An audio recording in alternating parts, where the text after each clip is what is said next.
Okay, so time for a bit of speed weeding. I'm just going to take these hoops out that were used for the brassica netting last year, and this bed was actually covered with cardboard over the winter time, so the weeds aren't too bad actually. About 95% of the weeds that are here is bindweed, so I'm just going to dig down deep to see if I can get as much as the root out as I possibly can, because if you leave even the tiniest bit of bindweed in, it's got this knack of growing again from what you've left behind, and covering it doesn't really help much, because what it does is it grows along to the edge until it can find daylight. As I said before, this entire site, this entire allotment plot was covered with carpet for about 3 years, and it didn't kill the bindweed. So I'm just going to go through and basically get as much out as I can. Well, I listened to a couple of podcasts. You can listen to a bit of music as I work away. But yeah, this is where I'm going to be putting my Blauhilde Beans, aka my purple French climber beans this year.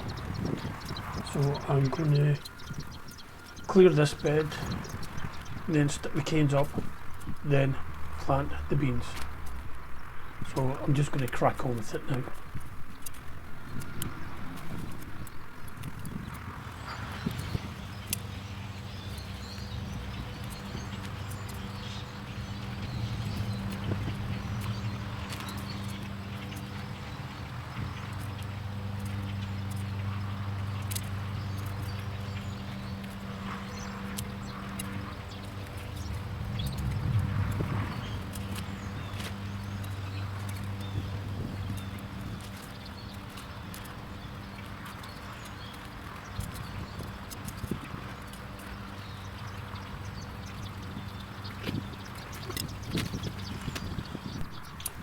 Okay, I'm just going to give the bed a rake over and get rid of any lumps of soil that I've made while I've been weeding. So, I mean, it's not bad, the bed's in quite good shape, so I'm not going to spend too long doing this. Just sort of get it level and take care of any big lumps. Now this is the tricky bit, getting the wigwams set up. So I'm going to be putting in 4 wigwams. Each wigwam is going to have 6 canes. So I'm going to have 24 bean plants at the very least. It's possible that I've got some spares left over, I can double up and add them as well. So I'm just trying to work out the best way to put these up. And it takes a little while before you get the knack of it, but this is what it's going to look like. Once I get them all set up, just push that into the ground, push the opposite one into the ground, and then spread the other 4 out evenly, try and get them even. So almost there. Just get the spacing a little bit better, and that's the first one.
Okay, so these are the Blauhilde beans that I'm growing this year. In fact, they're the Blauhilde beans that I grow every year because I save the seed at the end of the season. I dry the beans out and I use them over the winter in soups and stews, and I always make sure that I save enough seeds, bean seeds, so I've got enough to plant out the next year. So it's great. You can use them fresh from the plant, and they're a great tasting bean. Then the freeze well, you're going to get a lot. They're very prolific, so the freeze well is as well. And once we get to the end of the season, once we get to the end of the season, and the leaves of the plant start to die back, start turning yellow, what I do is I leave the remaining pods on the plant to pod up, so the beans swell up. Then I'll use the beans and dry them and store them. Now I've just realised watching this video back that I've actually damaged this seedling. I got it caught in my hand when I was doing the previous seedling. So we'll see how it goes. It doesn't look too happy at the minute, but we'll see how it fares out. So I've got about 25 spare seedlings, probably a little bit less than that, maybe about 20 spare seedlings in the little greenhouse thing. So I can always change that if that bean's been damaged. And if all the other beans survive okay, then what I might do is I might take the ones that I've grown in the still in the root trainers in the conservatory. I might, not conservatory, in the greenhouse, is I'll take them and I'll plant them the other side of the cane, so I'll be able to double up and get twice as many beans. So that's Blauhilde beans for 2024. I've just completed one wigwam, 3 more to do, and that's them all done.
Okay, second attempt. First attempt, I done a tour of the plot, told you everything I'd done today, what I plan to do tomorrow, and I forgot to move the camera from standby to record.